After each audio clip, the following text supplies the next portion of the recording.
This episode is brought to you by Hosting.com, the trusted hosting partner built for agencies and creators. With optimized WordPress performance, expert support, and scalable plans, Hosting.com helps agencies deliver faster, more reliable websites. Explore hosting plans designed for pros at Hosting.com. From early days of the internet boom to leading one of Canada's top web hosting providers, today's guest has spent over 2 decades helping Canadian entrepreneurs succeed online. Welcome to WP Legends. I'm Gautam, co-founder of Seahawk Media, and today I'm joined by Emil Falcon, founder and CEO of Web Hosting Canada, a company he started back in 2003 that now empowers more than 70,000 Canadian small businesses and entrepreneurs to thrive online through hosting, domains, email, and cloud solutions. Before building WHC, Emil began his career as a web engineer at Matrox, then worked in IT, experiences that gave him a deep understanding of both the technical and operational sides of infrastructure.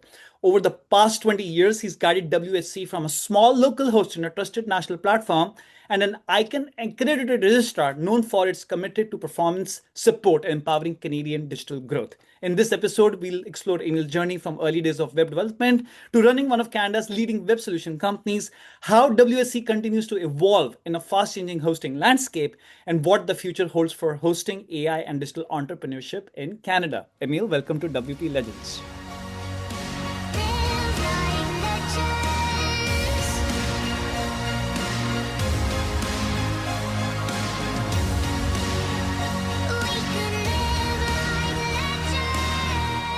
Thank you so much for the intro. Lovely intro, Gautam. It's such a pleasure to be here talking to you and to your audience. Oh my God, I'm so excited to have you here because when I was doing my recon online, and preparing the intro, I couldn't find too much info on you. And only one thing which really, struck with me. 23 years almost. Okay, WHC. So I would love to understand your early days. Let's go back 23 years. Yeah, taking us a little bit of a time capsule. Mm, Yeah, happy to share that. I've been in this business for what feels like forever. So mm, 2003 to put things in perspective. We're 5 years before the iPhone. We're at the inception phases of WordPress, also software that got created in 2003 and mm, launched in 2003. So it was an interesting timing. And back then. I was, a tech enthusiast. I like to tinker. I was a developer. I was an engineering student as well, back here in Montreal, Concordia University. And I was building projects left and right for friends, family, clients, the standard mm, uh, trying to find yep. work and produce useful solutions. Mm, And what I realized real quick was that, well, okay, it's one thing to build these things. It's one thing to put it all together, but the quality of the service providers that existed back then was limited. The quantity was, growing, but still limited. And in particular, I happened to be in a niche mm, where there was even less competition, less availabilities. And in mm, particular, I'm talking about a niche in Canada, East mm, Coast, in Quebec, where we have a uniquely francophone population, mhm, communities, and French-speaking vendors were hard to come by. There was one or two back then that I was actively using for my clients. My clients were constantly coming back to me and saying, I'm having troubles, post delivery, getting the support I need from mm. these businesses. What can you do? And I had to deliver that support, and I had to make up for that Of course. work that they weren't delivering. And so, real quick, I came with the realization of, well, if I'm going to deliver that type of support and assist on the digital infrastructure side, on the hosting side, on the platform side, perhaps there's an opportunity to build a business of my own around that. And so that's exactly what I did. And not having had much of a business background myself, I was more into the tinkering and the fast experimentation, which is still part of my product philosophy today. Mhm. Build things that customers will engage with rapidly and provide feedback that we can then use to make things better. And so, with that in mind, built something largely overnight back in 2003. It was actually September, Mhm. and with the idea of let's see if there's interest in this. So having had experiences with vendors as well. Delivering the digital infrastructure and supporting it was not a particular challenge, but seeing if there was actually a market fit was. And surely enough, $100 in Google Ads, and a week later, I had my Mhm. first dozen clients, and that was really the only proof of concept I needed to realize that the Wow. business case was legitimate and there was something there. And Wow. luckily enough, I was never doing this as a way to sustain myself financially. So I had the benefit of being able to use this tool or use this business as a launch pad Hmm. to try things out. And really quickly over the first 1, 2, 3 years, the business grew gradually Hmm. and became what I would qualify as a real business maybe 3 or 4 years later when I had my first business associate join us, some of our first employees join us, and some of our first acquisitions. So by the time 2008 rolled out, and the iPhone was a reality, and really the internet boom was well underway. We had just closed our first major acquisition, had been over we're servicing over 10,000 active customers, and it's really been growing ever since. And so Wow. I think that was really a testament to the ability to find or to identify a real problem that can be solved by practical solutions. And that's what I did, and I was fortunate enough to have the right conditions to make it work. Got it. And this was the domain all this WHC.ca, or was it something else? No, when it started out, we actually, and this is again a testament that you don't need to have the perfect execution, the perfect Mhm. idea to start out, because really it was a terrible domain. Our first domain was a French language domain, hébergement Canada.net. So it had a hyphen in the domain name. It was over 10 characters long. I would probably never recommend that type of domain to Mhm. anyone today, especially with the knowledge I have today and the hindsight I have today. But Mhm. what I would say is that it's more important to start than Mhm. to make it perfect. They say perfection is the enemy of good enough. Never was it, did it ring truer than in those early days. And so I started with the French language domain that largely had an SEO appeal, and from there grew it into a national brand that is trusted coast to coast by Canadians today. And so Amazing. today, the pivot to WHC.ca probably happened closer to 2008, 2009, Got it. where we acquired a more recognizable name, a more recognizable brand. And today, rather than spelling it out, Web Hosting Canada, or in French, Hébergement Web Canada, we do go by WHC.ca or WHC. Amazing. Unbelievable. So tell me something. What was the biggest challenge building a hosting company in early 2000s, and how easy or difficult it is now? Obviously, it was much challenging, must have been so challenging at that time. But what was the biggest challenge at that time? I'm curious to learn.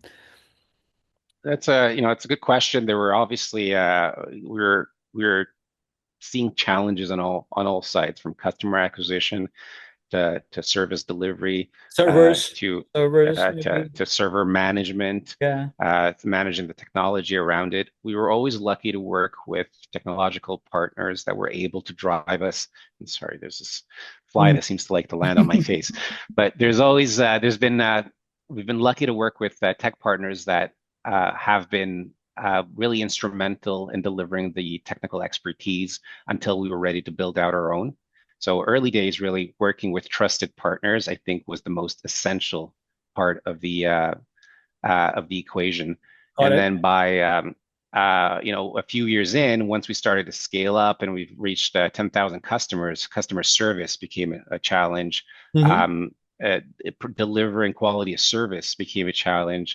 Consistently, managing the digital infrastructure for over 20, 30, 40,000 active websites. As that grew, it became something that the challenges got exponentially more difficult. Hmm. And the solutions that worked in the early days, when you were just managing a couple of hundred or a couple of thousand clients, were no longer working in an age where you're managing a few tens of thousands and now a few hundreds of thousands of websites that are all have different user profiles Of course. um, and uses in general. So from a security, from a scalability, from an operations standpoint, it really was driving operations was very, very difficult. Hmm. And from somebody who was new to that universe, it was a lot to learn. It was a lot to Yes. learn. It was a big Mm, evolution, mm. and I was lucky to early on work with business associates that were really key to us driving it in the right direction, and then Yep. key partners that were helping us solve these major problems. Amazing. I think partners is the most important part. It helps you fuel growth. It can be anything, security, servers, translation Yeah. software, name Yeah. it. I mean, ultimately people, right? People are the most People. important part Yes. that are gonna fuel growth, whether those people are within your organization or whether those are partners outside of it. Yep. I think having those key people is going to make the journey much better. Is going to make the journey at very least tolerable, if not actually pleasant. And they're really going to drive the type of change that you likely need and I might hear not you. even know about. I hear you. I hear you. So tell me something. What makes Canadian hosting unique? Regularity, privacy, data sovereignty. Like, what is it so unique about web hosting Canada? I would love to hear from your thoughts. Yeah, and so when we started this business back in Mm, 2003, again bootstrapped from the very beginnings, and never really had a need for external investment, and we were blessed to be able to drive the mm. direction and the vision for the business from Right. the outset, really along the lines that we wanted to drive it in.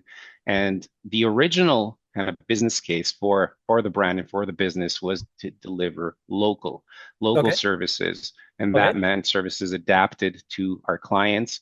Our clients required expertise that was local to their geography. Obviously, when you're in Quebec, you've got French-speaking French. clients. Within Yeah. the rest of Canada, you've got some mix of French and English. But beyond language, which of course is key to deliver service in the language of your clients, everyone that's in business, of course, already knows this, is also catering to the specific needs of the businesses in your geography. And those needs are definitely different depending on where you go. Europeans will speak about GDPR.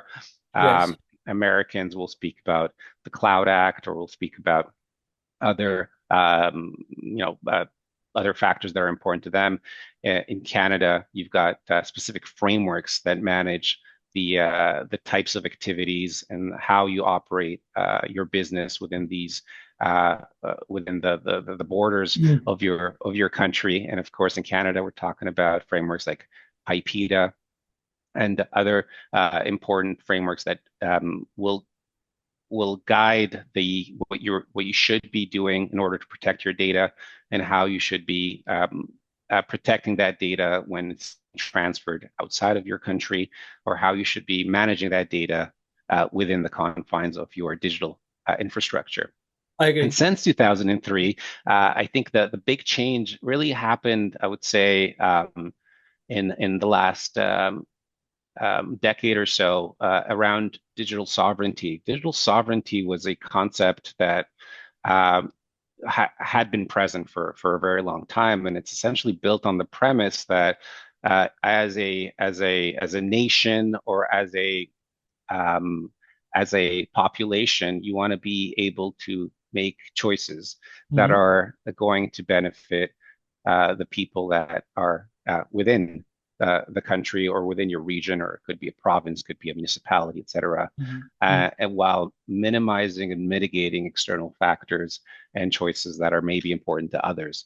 Mhm. And I think in the last 10 years, it's become more and more clear that this is a growing concern among users, Mhm. perhaps a little bit less so around small business users that don't yet understand or see the impact for their direct business. They have, bigger problems, which is, oh, how can I get my first few Mhm. clients on board? How can I make sure that my bottom line is in the black, not in the red? But I think for enterprise and slightly larger business, and especially for government, they're starting to see the importance of building out a this digital sovereignty that is often mentioned, and that means having your own digital infrastructure, having your own tech stack, having your own technologies that can operate free from political interference, and free from or at least not completely free, but with limited impact from the outside world, regardless of what might be happening. And of course, with the political climate as it is today in Hmm. much of the world, it's quite polarized, right? We live probably in one of the most polarizing periods, definitely of the 21st century, I would say, but perhaps even largely in the last couple of centuries. Um, and so I think this is a topic that's just resurfaced, right? From the Hmm. last, Hmm. and especially in the last couple of years, with all this talk of tariffs in North America, I think it's become a topic that's really top of mind. And for Canadian businesses, that means choosing Canadian service providers has become even more important. And then making sure that even if they're not necessarily choosing Canadian providers, choosing businesses that understand their unique conditions and situations is becoming almost essential. So I think it's a big part of the resurging success of WHC today, as thousands and thousands and thousands of businesses who Hmm. are working with service providers or operators in the US or in other parts of the world are all of a sudden asking, well, where who does manage my data? Where is my data It is located? true. And It is are true. there better options? Are there It is, better it options? is true. Funny story, and you'll be pretty happy about this. One of our customers, a Seahawk Media, actually based in Canada, and he said, like, I want to host my website and has to be Canada. I said, okay, I think I know somebody. And we just added it because we are your affiliates. So we just pointed them to this site and we just found that page where it says, that, it's hosted in Canada, proudly Canadian. Okay, fine. Let's do it. And it's not only for Canada, it's also for other parts of the world because people want to do it for a lot of reasons. Political climate definitely is one of them, no doubt about it, like you mentioned. But I think everybody, just wants to, hedge their risks maybe or other for other stuffs. But I think it's a very, very valid point. And you have done an incredible job doing that, which makes me wonder, and I'm curious to know, you never thought of going beyond Canadian borders for this business? You must have thought of it. Of course. I think the topic of our niche and our target audience has come up at least a few times every single year for the past 22 years. Mm, Um, but we are strong proponents of having a niche and knowing our customers mm, and trying to focus. Really, I okay. think focus is a key part of any organization's, um, I guess, vision and challenges. Without focus, you're probably going off in a ton of directions. And because, especially in an industry like web hosting that is highly commoditized, Mm, you're often just going to end up competing with the cheapest option out there, and that's not going to help your customers ultimately, and it's not going to create better product that helps in general, true, right? true. So while we have, of course, every year considered and hotly debated Mm, topic of moving beyond um, servicing Canadians. I think we've always come back to the strong foundation that what sets us apart is our unique focus on mm, Canadians and our unique focus on Canadian infrastructure and Canadian digital sovereignty and Canadian digital solutions. That mm, being said, we are an international company mm, where we have teams all around the world. Obviously, we are focused and headquartered in Canada, have most of our team in Canada, but we work with a wide array of providers and outside of Canada, a wide array of collaborators in and outside of Canada.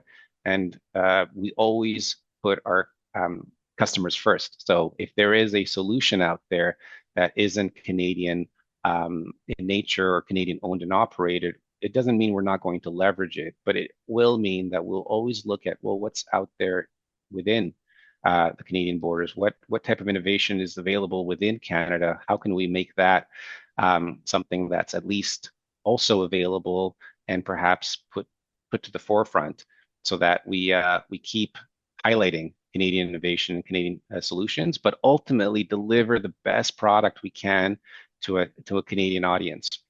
And I was going to add the one thing that's interesting in the last couple of years, I've noticed more and more are clients that are not in Canada and that are coming to us and they're saying, well, how can we host your data with you guys? Or not rather how, because how is easy. You just go to Interesting. WHC.ca and host. But Interesting. why don't you advertise more in other parts of the world that may be interested in hosting in Canada? And yeah, that is interesting because I think a lot of these customers are see Canada as a safe haven for their data, as a politically stable and trusted destination. And I think that's important. Trust is extremely important when it comes to where you're actually placing your data. And some other parts of the world are a lot more volatile today than they were maybe just 5 years ago. And so we're seeing more and more of these customers from outside of Canada choosing to host and deliver their critical Wow. systems from within Canada.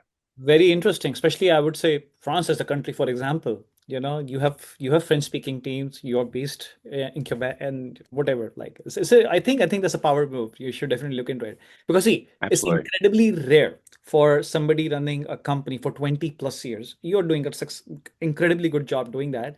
So, and I think one of the biggest reasons that you stay motivated is because of the people like this approaching you or customers from all over the world, obviously, and then that it's not just about Canada, but if you want, you can turn a switch on and it's possible. But right now, your focus is there, you're hyper focused towards that. And obviously, WordPress is booming. Let's switch gears to WordPress for a second. And I know on your side, you have plans, you have managed WordPress plans like other hosts do. And you didn't have WordPress 25, 20 years ago, like it was just starting. At that time, I'm assuming the focus would have not been WordPress. But is the company's focus a lot on WordPress now? So I think, it's a great question. And we are a product first company, which means that we're uniquely focused on customer needs. Mm. And what the customers have been telling us is, well, first off, it depends on who that customer is. Where Mhm. we are serving a relatively wide array of customers. And as a hosting provider, that's also one of the challenges. We're There isn't one market segment or industry that has more than 10% of our customer, let's say, personas or segments. And generally, they all sit around 2 to 3%, Okay. which means that we're actually servicing 30 different types of industries and with all different types of needs. But if we were to then take a closer look and see, well, what type of clients are these actually are they actually? We'll find that we serve two primary types of customer personas. We've got the small business that comes Mm. to us direct because they've either heard from us from a friend or colleague, they found us online through a marketing initiative, or they're looking to transfer over because they want to bring their data back into Canada. And those are clients that don't necessarily have the budget and they have Mm. a relatively high endurance or high patience for tinkering. They don't mind doing it themselves. That's the do-it-yourself crowd and team. And those that segment is generally very keen on trying things out and tinkering, and they love WordPress because it allows them to do just that. But sometimes they find it overwhelming, and they'll Mm. eventually either need to reach out for support and get some I see. help, or they'll reach out to an agency to help True. them do it for them. True. And True. then that brings us to the second bucket or segment of customers that we cater to, and those are agencies. And those Mm. agencies can sometimes be solopreneur agencies, literally a freelancer doing the work and having their half dozen clients like I did when I started out. Or they could be bigger agencies with thousands of customers. And what they look for is a trusted partner where they can hand off the key digital infrastructure, digital platform work, so they can focus on what their niche is, which is generally much further downstream and servicing the clients with specific business success goals.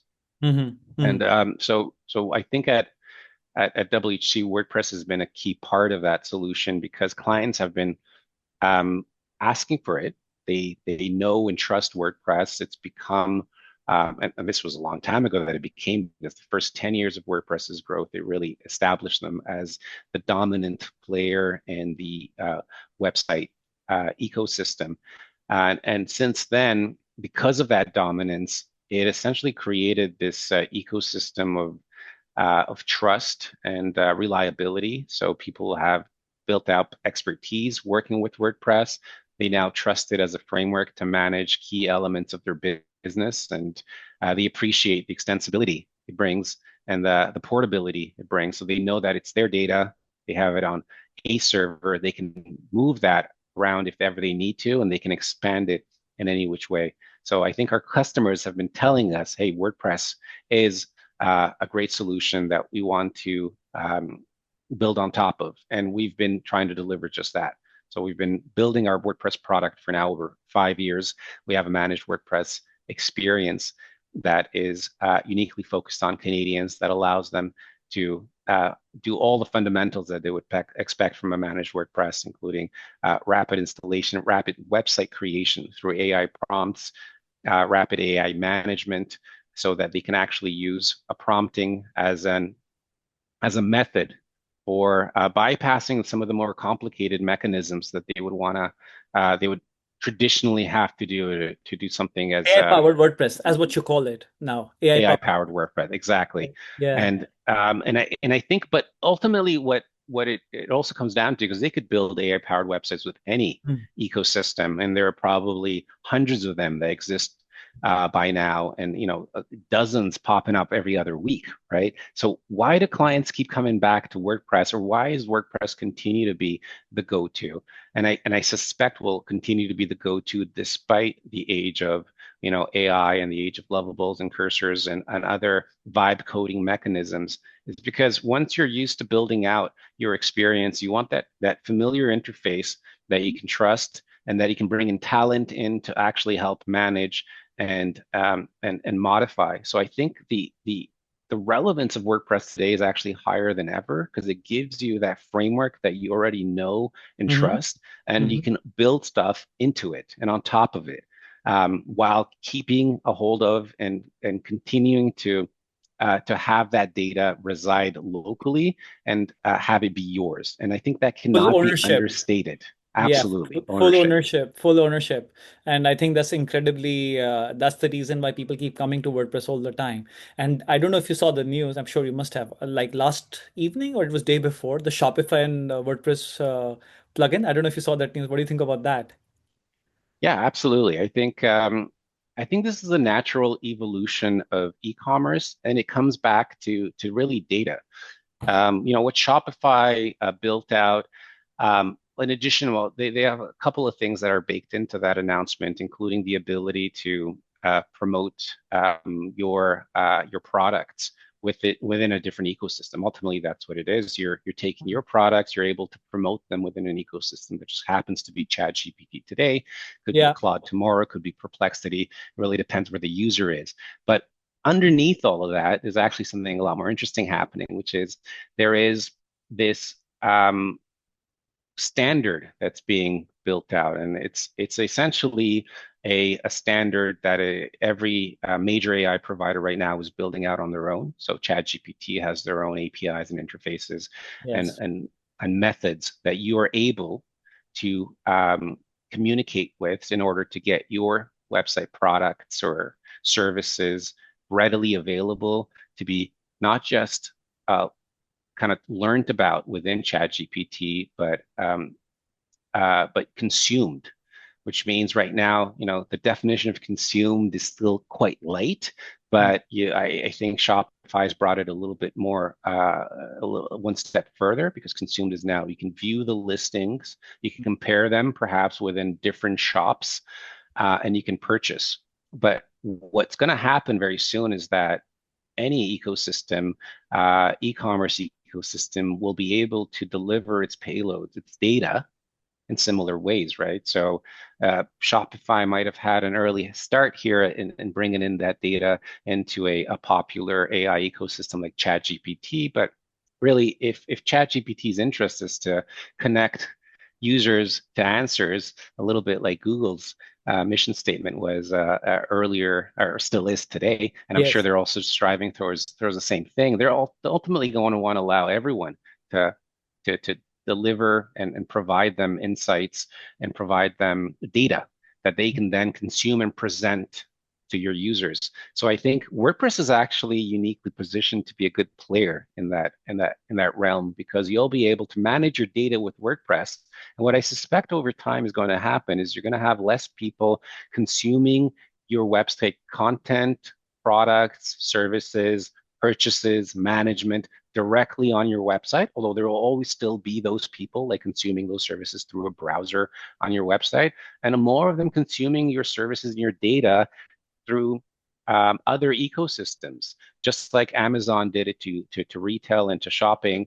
10 years ago, you're seeing this happening today with ChatGPT, Agent mode. Perplexity, Yeah, Claude. yeah. You can use agent mode to book tickets, shop online. I think they just Yeah, announced the yeah. Shopify integration. I haven't tried the Shopify integration with agent mode, but I just want to try for the heck of it and see how powerful it is. I'm sure it must be. Yes, you're absolutely spot on. Things are changing so rapidly. Who knows?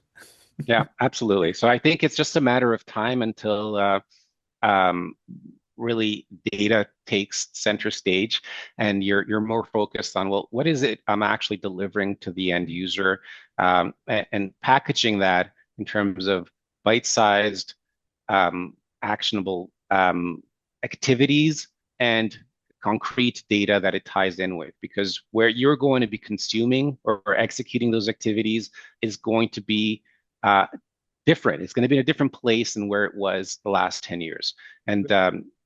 And so, yeah, it's an exciting time, I think, for small businesses, for entrepreneurs. It's also a little bit scary for those that have been used to doing certain things in a certain way, because the world of marketing is going to Hmm. change significantly. I mean, the world in general is about to take a rapid Already has. shift. It already Already has. has, and it will Yeah. only continue. But I think, in particular, what we're seeing today is a rapid evolving shift on how businesses do their marketing, how they get their products and services, how to get eyeballs on their products and services. And the place where that's happening is slightly shifting as well. These types of transformations are never overnight, but they are gradual transformations. You want to make sure that you're staying a little bit ahead of the game. You're always aware and you're keeping an open mind, right? You can't be rigid in a time like this. I agree, 100%. I saw something about Jeff Bezos speaking the other day, and he said that a decade from now, maybe earlier, maximum 20 years, AI servers will be in space. They won't be on planet Earth. Okay. And I think it's gonna happen. I have a gut feeling it can happen. Or it may be Oh boy. yeah, that's gonna be crazy. Imagine managed WordPress hosting in space. Yeah, that's a It's challenge and a half, inevitable. but Jeff, Google this after this episode, after this recording. Google this, okay? Jeff Bezos talking about it. It's incredible what he had, and he says it's inevitable. It could be 10, it could be 20 years. So, web host moon or something like that, whatever you want to call well, I'm it. going to challenge that and say it's not going to happen in 10 to 20 years, at least not for the small business owner. You're not going to be hosting your data in space in the next 20 years. You've heard it here first. But at some point in time, there may be some use cases for Yeah, hosting your data in space and have it be yeah. incredibly expensive to do so. But I don't think it's going to be for the small business owner anytime soon. We're just coming up on time. So, some fun rapid fire questions for you. So, WHC's mission mentions helping Canadians succeed online. I see it everywhere. So, how do you translate that purpose into everyday decisions and your company as a whole, maybe? Yeah, well, it's a control. For us, it's an absolute decision control. Okay. When we have decisions to make and somebody comes to us with a great hot new idea, Hmm. how do we stay away from shiny new objects? Well, we test it against our mission statement. Does this Got it. solution help Canadians succeed online? If so, how much? Let's put a number on that. Let's put a priority on that. And let's look at the ones that are actually achievable. And that's how we prioritize our roadmaps, and which we intentionally keep our roadmaps relatively short and light, because we Hmm. know that we want to focus on the 3 to 6 month horizon. We want to have a 3 and 10 year vision, but we want to focus on the 3 to 6 month horizon, because we know that beyond that, it's really a guessing game. I like it. Amazing. And dream Canadian brand you will love to host, you don't host. A great Canadian brand we would love to host that we don't host. Well, I would have set the Hudson Bay before they went up. They went belly up a few Oh, okay. a few months ago. Um, you know, Today I would probably I would probably, it's hard to pick out a Don't say brand Tim because Hortons. Don't say Tim Hortons. Or they already host with you. yeah, I think Tim Hortons is already, making that move beyond Canada. Okay. I wouldn't be able to give you one specific brand that we'd love to host. I think we host a ton of Of existing course, I'm brands sure that you must are be that hosting are some that are highly amazing. successful, and it's really Yeah. making that jump easy for the Mhm. smaller brands out there. That is a key and core to our function and mission. Got it. Got it. And do you remember the first few websites did you personally host when you started this business? Do you remember them? Yes, because they were websites You were paying the closely bills? affiliated to me. So to either, let's say, family or friends.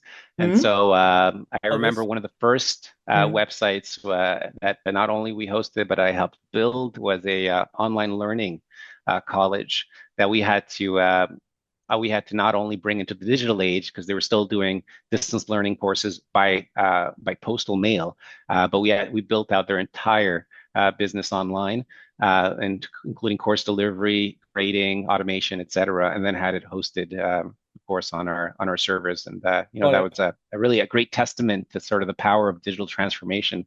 I think today where digital transformation has taken on a whole new meaning, and now we're in the age of AI. So if you haven't already digitally transformed, you're a couple of steps behind the game. But I think today we're really in the age of AI transformation, which is the next version digital transformation.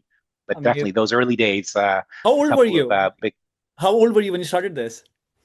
How old? I was in my very early 20s, late teens when I started tinkering. Okay. Early 20s when I actually registered the first business domain and started the Yeah, brand. you're telling me the story, then I suddenly realized, you must, when you started, it's 2003 or something like that. Incredible, unbelievable that you started tinkering and then you got into this. But yes, it's always family and friends, and we are still forever grateful. For me, also, my best friends, my family, my in-laws, whoever, they all helped me out initially, just referred, and you grow. We are always so grateful to them. And finally, coffee, tea, or Red Bull. What do you take when you're for those late product launches and stuff like that? I'm a hardcore coffee guy. I Me will too. I will always get back to coffee in the morning and coffee after dinner. And coffee does not is always has always been a very good friend to me. Very rarely has it caused any issues. And even late into the night, I will sometimes just enjoy coffee because of its taste. And I've been fortunate enough to be a sound sleeper, so it's never affected sleep cycles, at Caffeine least addict not here. considerably. You're talking to a caffeine addict here who loves pour overs V60s, and the hand brew needs to be the perfect temperature. So you're talking to a caffeine addict of that standards. Amazing. We should totally geek out over coffee at some point Oh, when oh we my next God. meet I up. actually have a list of some guests who have been on my podcast, and that list Hmm. is all about coffee. So I'm going to have this big session with these special guests and hopefully start a business together all over the world. Okay, this is my Oh, mastermind idea. Okay, so Gautam's coffee. Yeah, I'd hit up that coffee shop, of course. anyways, thank you so much for being on my show. Thank you so much for the time today. It's been an honor to host you today. And I wish you a great rest of the week, and hopefully the sun continues to shine in Canada. Thank you. Absolutely. Thank you so much, Gautam. It's been a pleasure to talk to you and your audience, and wishing you a happy end of summer. Actually, it's the beginning of fall, but hopefully the good weather will continue, and Crossing there'll my be a lot fingers. more good interviews ahead. Thank you. Thank you so much. Bye.